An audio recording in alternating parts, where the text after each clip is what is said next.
श्रोतागण, भाई और बहनों, मातृशक्ति को नमन। चैनल 24+ न्यूज के खास विशेष एक अच्छा इंसान बनाने वाला, इंसानियत के गुण बनाने देने वाला, मानवतावादी बनाने वाला और विश्व के अंदर वसुधैव कुटुंबकम की स्थापना करने वाला, शांतिपूर्ण से अस्तित्व देने वाला, सबको सुख से जीने की कला बताने वाला पुनरुत्थान कार्यक्रम में आप सभी का हार्दिक स्वागत है, अभिनंदन है, सत्कार है। पुनरुत्थान कार्यक्रम में प्रतिदिन नए नए ऐसे सुंदर विषयों का चयन करके आपके सामने प्रस्तुत होते हैं कि हर विषय मानव की नई दिशा को उद्घाटित करता है, उसके जीवन निर्माण की बात करता है और हर विषय के अंदर ये गंभीरता लाई जाती है किस तरीके से अच्छे संस्कारों का वपन हो। तो इसी क्रम में संस्कारों से जुड़ा हुआ आज का हमारा विषय है कि बच्चों में संस्कार निर्माण। भाई और बहनों, दर्शकगण, श्रोतागण, बहुत ही सुंदर विषय है और अति उपयोगी विषय है।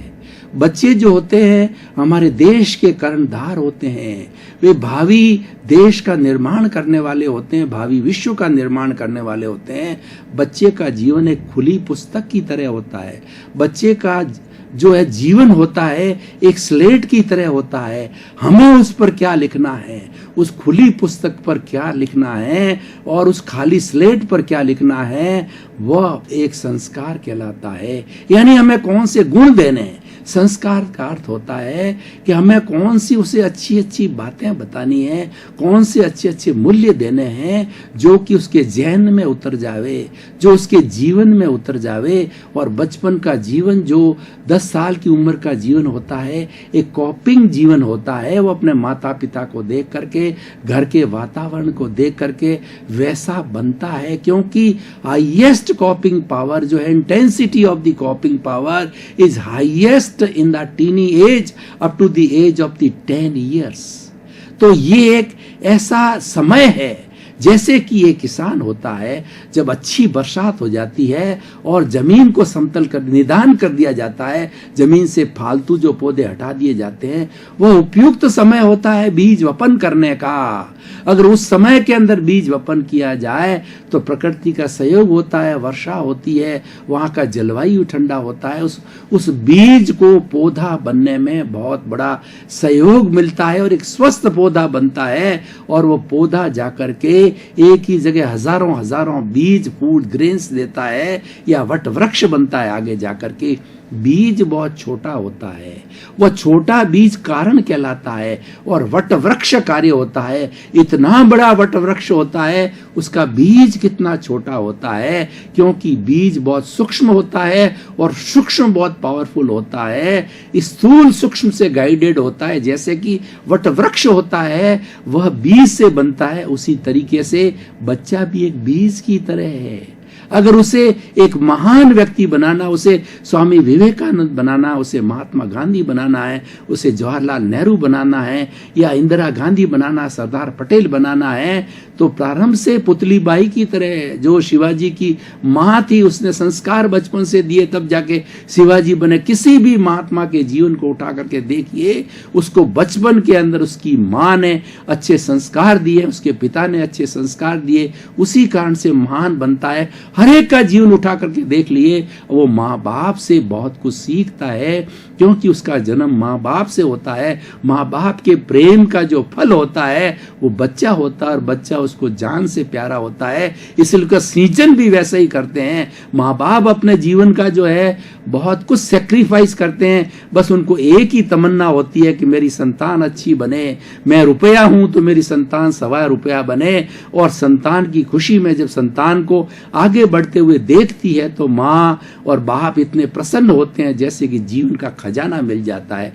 क्यों कि वह सबसे बड़ा उसका प्रिय अंग होता है, वो उसकी प्रिय वस्तु होती है। ऐसे बच्चों के अंदर हमें संस्कार भरने चाहिए। कैसे संस्कार भरने चाहिए? सबसे पहले तो जैसा मैंने बताया कि बच्चा कॉपिंग करता है तो माँ बाप को, परिवार के वरिष्ठ सदस्यों को, बड़े भाइयों को, सबको ये देखना चाहिए कि जैसा हम व्यवहार करेंगे वैसा व्यवहार बच्चा ऑटोमेटिकली सीखता है। उसको सिखाने की जरूरत नहीं है। बच्चा स्कूल में जाता है तो अपने टीचर से सीखता है, घर में अपनी माँ से सीखता है।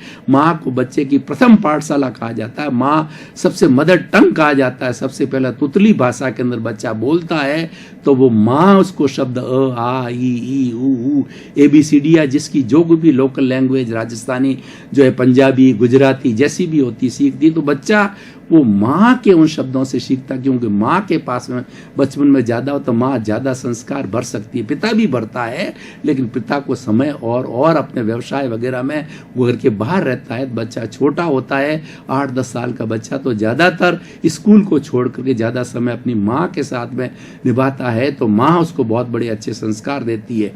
कोई भी हो, हम घर के बड़े सदस्य, हमारा प्रथम दायित्व है कि बच्चों को अच्छे संस्कार दें। अब अच्छे संस्कार क्या होते हैं, हम लिस्ट बनाएं, एक तो बुराइयां और एक अच्छाइयां। जितनी जितनी अच्छाइयां हैं वो अच्छे संस्कार है, जितनी जितनी बुराइयां हैं वो कुसंस्कार है। बुराइयां हमें गर्त में ले जाती। दुनिया में 2 ही रास्ते हैं, एक रास्ता ऊपर जाता है, एक रास्ता नीचे जाता है।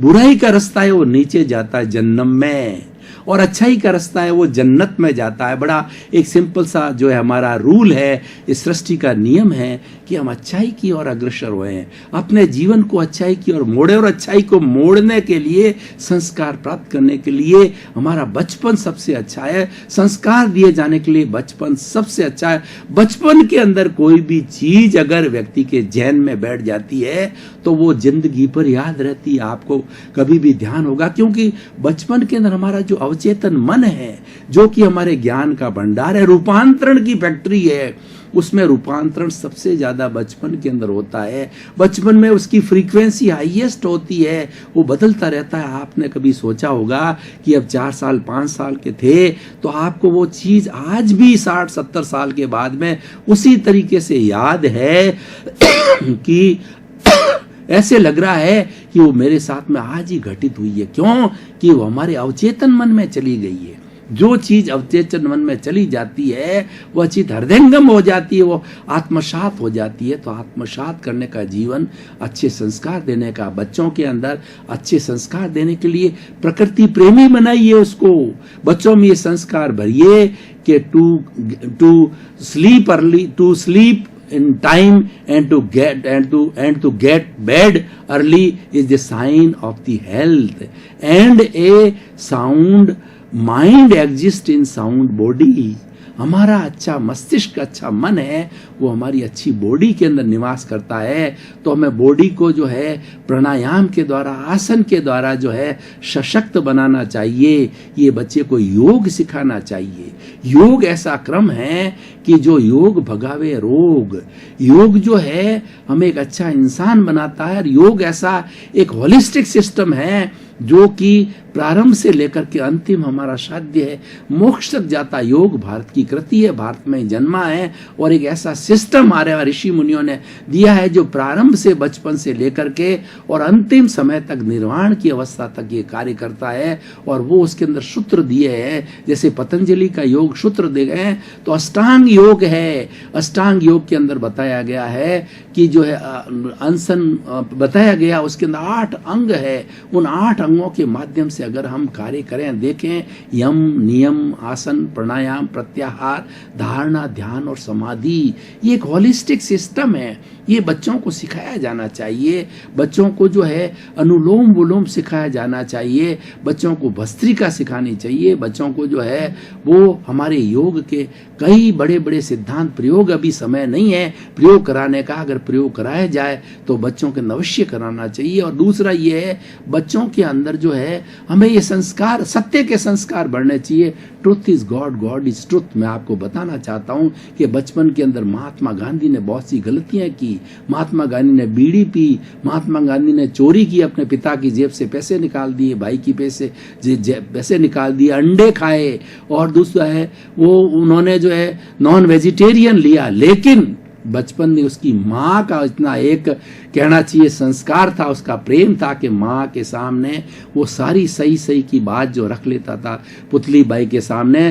तो जब उन्होंने कन्फेस किया कि मैंने ये गिल्टी की है, गिल्टी कॉन्शियस अपने आप को माना, तो उसका ऐसा असर हुआ कि उन्होंने जिंदगी भर जो माँ के संस्कार दिए हुए थे, माँ की जो शिक्षा दी हुई थी, उसको कभी भी जीवन के अंदर जो है वापस नहीं लाया। टू एयर इज ह्यूमन, व्यक्ति जो है गलती का पुतला है। लेकिन ये हमें बच्चों को उसकी मेरिट्स डीमेरिट समझाना चाहिए। ये हे है और उपादेय है। हमारी भारतीय संस्कृति के अंदर 3 शब्द चलते हैं, गेय, हे और उपादेय। इस संसार में जितनी भी वस्तुएं हैं, जितने भी संस्कार है, जितने भी आइडियोलॉजीज है, जितने भी विचार है, सब जानने योग्य है, जानवा योग्य है, उसको गेय कहा जाता है। उसके बाद में हमारी बुद्धि अप्लाई की जाती है, हमारा विवेक अप्लाई करते हैं, हम कॉमन सेंस अप्लाई करते हैं। विवेक धम्ममाई, ये विवेक ही धर्म है। उस विवेक को हम अप्लाई करते हैं तो उसमें से 2 धाराएं निकलती है, एक तो हे, एक उपादेय। हे होता है बुराई छोड़िए, और उपादेय अच्छाई ग्रहण कीजिए। जो चीज हमारे सामने आ रही है उसमें से मेरिट डीमेरिट को निकालिए, उसमें हे उपादेय को निकाल करके विवेक शक्ति को जागृत करिए। तो बच्चों के अंदर विवेक शक्ति जागृत करनी चाहिए कि जो तुम खा रहे हो, जैसे पिज्जा है, बर्गर है और ये फास्ट फूड्स है, जो बच्चे ज्यादा आकर्षित होते हैं, उसको प्रारंभ से ये संस्कार भरने चाहिए, इसके अंदर ये नुकसान है, उससे हमारा पाचन शक्ति बिगड़ती है, हमारे जो है शरीर में जर्म्स आते हैं और हम बीमार पड़ते हैं। ये फास्ट फूड हमारी संस्कृति नहीं है, और ये संस्कृति तो विदेशों की संस्कृति है जो आज अपनाई जा रही है। बच्चों को उसे रोकना चाहिए, और घर की बनी हुई रोटी, सब्जी और घर के अंदर और सी बहुत सी चीजें बनती है, टेस्टी घर में भी बनती है, वो बच्चों के अंदर चाव पैदा करनी चाहिए। अगर बच्चा प्रारंभ से ही एक चटपटे के अंदर चला गया और फास्ट फूड के चला गया तो जीवन भर खाता रहेगा, वो मोटा हो जाएगा, वो बीमार हो जाएगा, और उसके अंदर कामुकता आ जाएगी, और उसका जो है वो दिमाग सही काम नहीं करेगा। और उसके साथ साथ के अंदर बच्चे खान पान शुद्धि पे बहुत ध्यान दिया चाहिए। देखिए 2 तरह के खान पान होते हैं, एक तो वेजिटेरियन होता है, एक नॉन वेजिटेरियन होता है। जो कि हमारा देश जो है वो शाकाहार देश कहलाता है। पुराने जमाने का इतिहास उठा करके देखिए कि हमारी छाप थी शाकाहार के लिए। लेकिन आज बड़ा दुर्भाग्य है कि भारतवर्ष के अंदर तेज गति से जो है मांसाहार बढ़ रहा है। ये हमारी जो है अच्छाई का सूचक नहीं है। लेकिन जैसा भी है, बच्चों के अंदर जो है वो वेजिटेरियनशिप के लिए, वेजिटेरियन के लिए, शाकाहार के लिए उनको प्रोत्साहन किया जाना चाहिए। और शाकाहार के अंदर इस प्रकृति ने कितनी चीजें बनाई है, फल बनाए हैं, फ्रूट्स बनाई है, सब्जी बनाए हैं, ड्राई फ्रूट्स बनाए हैं, बहुत सी चीजें हैं जो खाई जा सकती है। और मांसाहार करना सिर्फ जो है अपने जीवन को बिगाड़ना है। और सबसे बड़ी बात है, ये महान हिंसा है, किसी पंचेंद्रिय जीव को हम मारते हैं। तो देखिए बच्चों के अंदर ये भावना बढ़नी चाहिए, संस्कार दिया जाना चाहिए। अंडा खाया जाता है, उस अंडे से ही मुर्गी बनती है, और इसका अर्थ ये है कि हम अंडे को फोड़ते हैं, इसका मतलब किसी जीव का हनन करते हैं, उसको मारते हैं, बहुत बड़ी हिंसा है। वो अंडे को मारना नहीं है, हमारे को मारने के समान है। अगर हमारा कोई कत्ल कर देता, हमारा सिर काट देता है, वो उसी के समान है जैसे कि अंडे को काटा जाता है, मुर्गे को काटा जाता है या बकरे को काटा जाता है। तो इसको रोका जाना चाहिए, इसके संस्कार दिए जाना चाहिए। तो इस तरीके जब प्रकृति ने एक मानव को जीने के लिए, मानव को खाने के लिए इतनी जड़ी बूटियां बनाई है और इतनी चीजें बनाई है, तो किस लिए बनाई है? वो अच्छाई के लिए बनाई है। और वो 100 साल की उम्र हमारी गिनी जाती, तो 100 साल की उम्र कब होती थी? हम प्रकृति के करीब रहते थे, प्रकृति से जो हमको डायरेक्ट मिलता था वो खाया कर, फल फ्रूट है, कंदमूल है, वो खा करके लोग 100 साल जीते थे और कभी बीमार नहीं पड़ते थे। इस शरीर के अंदर जो प्रकृति ने ऐसा यूनिबेल्ट सिस्टम बना रखा है, यूनिबिल्ट बना रखा है कि 100 वर्ष तक व्यक्ति अगर प्रकृति की गोद में रहे, प्रकृति के करीब रहे, प्रकृति के नियमों का पालन करे, प्रकृति माँ की पूजा करे, तो कभी भी बीमार नहीं हो सकता। तो ये बच्चों को सिखाया जाना चाहिए कि प्रकृति के करीब रहो। ज्यादा एसी में रहना भी कोई जरूरी नहीं है, आदमी को जो है धूप के अंदर रहना चाहिए। हमारी जो विटालिटी बनती है, हमारी जो प्राण ऊर्जा बनती है, प्राण शक्ति बनती है, वो 4 चीजों से बनती है, पानी, भोजन, वायु और प्रकाश यानी अग्नि। ये जठराग्नि भी उसी का भाग है। यानी हमें कुछ समय विटामिन डी लेने के लिए हमें धूप के अंदर जाना चाहिए। एसी जो है हमारे लिए घातक है, एसी जो अननेचुरल जीवन है उसको छोड़ना चाहिए, बासी भोजन को छोड़ना चाहिए, प्रकृति के करीब आना चाहिए।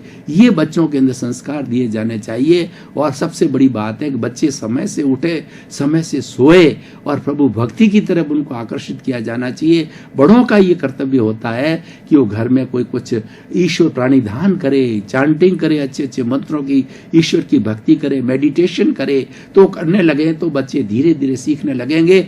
और ख़ास तौर से अब मैं प्रैक्टिकल साइड पे आना चाहता हूँ कि जो हमारे विद्यालय हैं जहाँ पे बच्चा जो है कम से कम 4-5-6 घंटे रहता है और वो सीखने की बहुत अच्छी जगह होती है, एक लेबोरेटरी है, तो हमारी प्राइमरी एजुकेशन से यूनिवर्सिटी एजुकेशन तक जो है योग कराया जाना चाहिए, मेडिटेशन कराए जाने चाहिए, आसन कराए जाने चाहिए, प्राणायाम कराए जाने चाहिए और बड़े बड़े महापुरुषों की जीवनी को पढ़ाना चाहिए। और ईश्वर के जो भजन है वो प्रारंभ से ही हमारी प्रार्थना के अंदर सर्वधर्म संभाव की बात की जानी चाहिए, शांतिपूर्ण सह अस्तित्व की बात करनी चाहिए। हमारे जो मानवीय मूल्य है, जो हमारी संस्कृति के मूल्य है, उसके बारे में बच्चों को ज़्यादा से ज़्यादा बताया जाना चाहिए। पर आज दुर्भाग्य है कि हम वैसा स्कूलों में नहीं कर रहे हैं, कॉलेजों में नहीं कर रहे, रट रट करके हम बड़े बड़े डॉक्टर्स बना रहे हैं, बड़े बड़े इंजीनियर्स बना रहे हैं, बड़े बड़े सीए बना रहे हैं, लेकिन उसके जो है मानवीय पक्ष को देखें, उसकी इंसानियत को देखें तो इंसानियत का पार्ट उसमें से गायब होता जा रहा है। क्योंकि हमारी जो शिक्षा पद्धति वर्तमान की है उसके अंदर भावनात्मक विकास जो है, हमारा जो कहना चाहिए इमोशनल कॉन्सेंट है वो गायब हो रहा था। और गुरुकुल प्रणाली को देखें तो गुरुकुल प्रणाली के अंदर जो इमोशनल कॉन्सेंट बहुत ज्यादा भरा हुआ था कि बच्चे के अंदर क्रोध, अहंकार, माया, लोभ, घृणा और ईर्ष्या, मत्सर, इन भावनाओं को कोई स्थान नहीं था और अहंकार, इन चीजों को छोड़ने को प्राथमिकता दी जाती थी। लेकिन आजकल विद्वान बना बना करके हम अपने बच्चों को अहंकारी बना रहे हैं। वो बच्चे हमारे प्रैक्टिकल लाइफ के अंदर जब आते हैं तो घर का छोटा बड़ा काम करने में बड़ी इंफीरियरिटी महसूस करते हैं। किसान का बच्चा, एक मोची का बच्चा और एक जो है कारपेंटर का बच्चा अपना घर का काम करने में शंका महसूस करता है।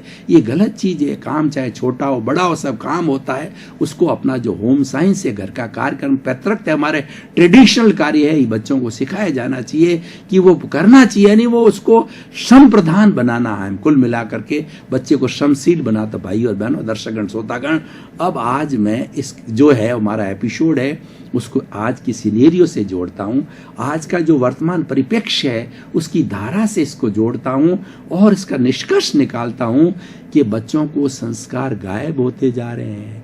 आज टीवी और जो है मोबाइल की संस्कृति है, बच्चा उठते ही मोबाइल हाथ में ले लेता, वो गेम्स खेलता है या ऐसे ऐसे पाश्चात्य सभ्यता के वो सुनता है जिसका कोई जो पूंछ नहीं होता, सींग नहीं होता। लेकिन हमारी संस्कृति भगवान की संस्कृति है। मॉर्निंग का समय होता है, भजन सुनने का समय होता है, ध्यान करने का समय होता है और दूसरा है वो बड़ों को प्रणाम करने का समय होता है। वो संस्कृति सब गायब होती जा रही है और बाकी का बच्चा दो ही काम करता है घर के अंदर, या तो मोबाइल छोड़ा तो टीवी पे आ जाता है, टीवी छोड़ा तो मोबाइल क्या रहा। ये हमारे लिए बहुत घातक है। इसी कारण से आज हम अच्छे इंसान नहीं बना पा रहे हैं, क्योंकि बच्चों को संस्कार नहीं दिए जा रहे हैं। तो आज की इस एपिसोड से मैं पूरी 7 अरब की जनसंख्या से निवेदन करना चाहता हूँ, खास तौर से हमारे माता पिता को, अभिभावकों से मेरा इस एपिसोड के माध्यम से नम्र निवेदन है कि बच्चे आपकी संपत्ति है।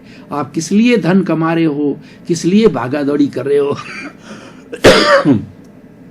किसी को पूछेंगे तो हर एक यही बताता है, बच्चे सुधर जाए, बच्चे अच्छे कमाने लग जाए, बच्चे अच्छे बन जाए, हम उनके लिए कर रहे हैं। बच्चा होने के बाद में व्यक्ति का, माँ बाप का चिंतन बदल जाता है। वो सेक्रीफाइस चालू कर देता है, बचत चालू कर देता है और अपनी खुद की सुविधाओं को संकुचित करके बच्चों के लिए रिजर्व करना चालू कर देता है। तो जब इतना कर रहे हो और बच्चों को संस्कार नहीं दे रहे हो तो फिर आपका वो इतना श्रम किस काम का है। तो बच्चों को धन नहीं दिया जाकर संतान को संस्कार दिए जाने चाहिए। संस्कार बहुत बड़ी पूंजी है, संस्कार एक बहुत बड़ा धन है। वो अच्छा इंसान बनाता है और अच्छे दिए हुए संस्कार बच्चों को जो है वो माँ बाप की अच्छी सेवा करते हैं, अच्छे इंसान बनते हैं। दर्शकगण, श्रोतागण, भाई और बहनों, आपका बहुत बहुत धन्यवाद। पुनरुत्थान कार्यक्रम को आप लगातार देख रहे हो, इसीलिए पुनरुत्थान कार्यक्रम के अंदर लोगों की प्रतिक्रिया आ रही है कि अच्छा दिखाया जा रहा है। हम भी कोशिश कर रहे हैं, आप भी हमको प्रोत्साहित कर रहे हैं। हमको प्रोत्साहन तब मिलेगा, आप हमें वापस जो है फीडबैक देंगे और आप उसको देखेंगे, हमारी कमी को निकालेंगे, तो हम अपनी कमियों को दूर करेंगे और इस कार्यक्रम को और सुंदर बना सकते हैं। तो आपका जीवन आनंदमय हो, मंगलमय हो, सुखमय हो, प्रेममय हो, संस्कारी हो। आपके प्रति शुभकामना, मंगल भाव।